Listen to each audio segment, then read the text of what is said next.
Esther chapter 5. On the third day Esther put on her royal robes and stood in the inner court of the king's palace, opposite the king's hall. The king was sitting on his royal throne inside the palace, opposite the entrance to the palace. As soon as the king saw Queen Esther standing in the court, she won his favor, and he held out to her the golden scepter that was in his hand. Then Esther approached and touched the top of the scepter. The king said to her, "What is it, Queen Esther? What is your request? It shall be given you, even to the half of my kingdom." Then Esther said, "If it pleases the king, let the king and Haman come today to a banquet that I have prepared for the king." Then the king said, "Bring Haman quickly, so that we may do as Esther desires." So the king and Haman came to the banquet that Esther had prepared. While they were drinking wine, the king said to Esther, "What is your petition? It shall be granted you. And what is your request? Even to the half of my kingdom it shall be fulfilled." Then Esther said, "This is my petition and request. If I have won the king's favor, and if it pleases the king to grant my petition and fulfill my request, let the king and Haman come tomorrow to the banquet that I will prepare for them, and then I will do as the king has said." Haman went out that day happy and in good spirits. But when Haman saw Mordecai in the king's gate, and observed that he neither rose nor trembled before him, he was infuriated with Mordecai. Nevertheless, Haman restrained himself and went home. Then he sent and called for his friends and his wife Zeresh. And Haman recounted to them the splendor of his riches, the number of his sons, all the promotions with which the king had honored him, and how he had advanced him above the officials and the ministers of the king. Haman added, "Even Queen Esther let no one but myself come with the king to the banquet that she prepared. Tomorrow also I am invited by her, together with the king. Yet all this does me no good so long as I see the Jew Mordecai sitting at the king's gate." Then his wife Zeresh and all his friends said to him, "Let a gallows 50 cubits high be made, and in the morning tell the king to have Mordecai hanged on it. Then go with the king to the banquet in good spirits." This advice pleased Haman, and he had the gallows made. Esther chapter 6. On that night the king could not sleep, and he gave orders to bring the book of records, the annals, and they were read to the king. It was found written how Mordecai had told about Bigthana and Teresh, two of the king's eunuchs, who guarded the threshold, and who had conspired to assassinate King Ahasuerus. Then the king said, "What honor or distinction has been bestowed on Mordecai for this?" The king's servants who attended him said, "Nothing has been done for him." The king said, "Who is in the court?"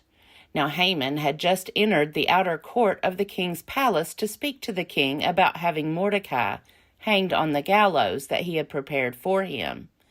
So the king's servants told him, "Haman is there, standing in the court." The king said, "Let him come in." So Haman came in, and the king said to him, "What shall be done for the man whom the king wishes to honor?" Haman said to himself, "Whom would the king wish to honor more than me?" So Haman said to the king, "For the man whom the king wishes to honor, let royal robes be brought, which the king has worn, and a horse that the king has ridden, with a royal crown on its head. Let the robes and the horse be handed over to one of the king's most noble officials. Let him robe the man whom the king wishes to honor, and let him conduct the man on horseback through the open square of the city, proclaiming before him, 'Thus shall it be done for the man whom the king wishes to honor.'" Then the king said to Haman, "Quickly, take the robes and the horse as you have said, and do so to the Jew Mordecai, who sits at the king's gate. Leave out nothing that you have mentioned." So Haman took the robes and the horse and robed Mordecai, and led him riding through the open square of the city, proclaiming, Thus shall it be done for the man whom the king wishes to honor." Then Mordecai returned to the king's gate, but Haman hurried to his house, mourning and with his head covered. When Haman told his wife Zeresh and all his friends everything that had happened to him, his advisers and his wife Zeresh said to him, "If Mordecai, before whom your downfall has begun, is of the Jewish people, you will not prevail against him, but will surely fall before him." While they were still talking with him, the king's eunuchs arrived and hurried Haman off to the banquet that Esther had prepared. Esther chapter 7. So the king and Haman went in to feast with Queen Esther. On the second day, as they were drinking wine, the king again said to Esther, "What is your petition, Queen Esther? It shall be granted you. And what is your request? Even to the half of my kingdom, it shall be fulfilled." Then Queen Esther answered, "If I have won your favor, O king, and if it pleases the king, let my life be given me. That is my petition, and the lives of my people, that is my request. For we have been sold, I and my people, to be destroyed, to be killed, and to be annihilated. If we had been sold merely as slaves, men and women, I would have held my peace, but no enemy can compensate for this damage to the king." Then King Ahasuerus said to Queen Esther, "Who is he, and where is he? Who has presumed to do this?" Esther said, "A foe, an enemy, this wicked Haman." Then Haman was terrified before the king and the queen. The king rose from the feast in wrath and went into the palace garden. But Haman stayed to beg his life from Queen Esther, for he saw that the king had determined to destroy him. When the king returned from the palace garden to the banquet hall, Haman had thrown himself on the couch where Esther was reclining. And the king said, "Will he even assault the queen in my presence, in my own house?" As the words left the mouth of the king, they covered Haman's face. Then Harbona, one of the eunuchs in attendance on the king, said, "Look, the very gallows that Haman has prepared for Mordecai, whose word saved the king, stands at Haman's house, 50 cubits high." And the king said, "Hang him on that." So they hanged Haman on the gallows that he had prepared for Mordecai. Then the anger of the king abated. Esther chapter 8. On that day King Ahasuerus gave to Queen Esther the house of Haman, the enemy of the Jews. And Mordecai came before the king, for Esther had told what he was to her. Then the king took off his signet ring, which he had taken from Haman, and gave it to Mordecai. So Esther set Mordecai over the house of Haman. Then Esther spoke again to the king. She fell at his feet, weeping and pleading with him to avert the evil design of Haman the Agagite, and the plot that he had devised against the Jews. The king held out the golden scepter to Esther, and Esther rose and stood before the king. She said, "If it pleases the king, and if I have won his favor, and if the thing seems right before the king, and I have his approval, let an order be written to revoke the letters devised by Haman, son of Hammedatha, the Agagite, which he wrote giving orders to destroy the Jews who are in all the provinces of the king. For how can I bear to see the calamity that is coming on my people? Or how can I bear to see the destruction of my kindred?" Then King Ahasuerus said to Queen Esther and to the Jew Mordecai, "See, I have given Esther the house of Haman, and they have hanged him on the gallows, because he plotted to lay hands on the Jews. You may write as you please with regard to the Jews, in the name of the king, and seal it with the king's ring.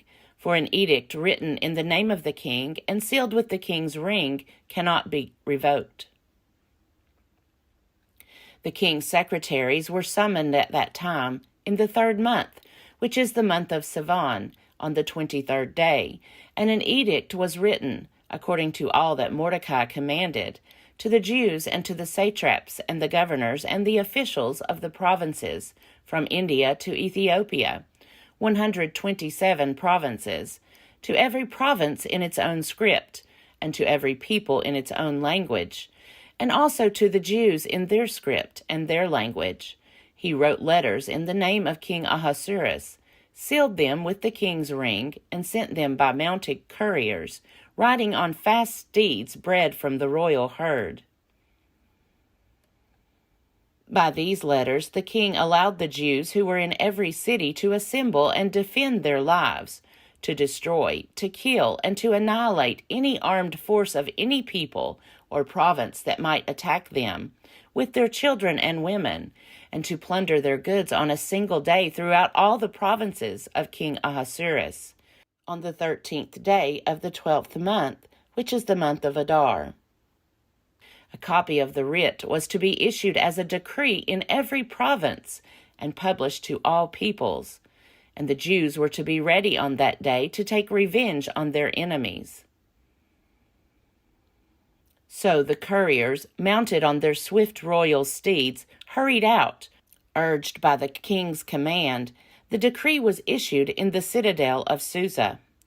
Then Mordecai went out from the presence of the king, wearing royal robes of blue and white, with a great golden crown and a mantle of fine linen and purple, while the city of Susa shouted and rejoiced.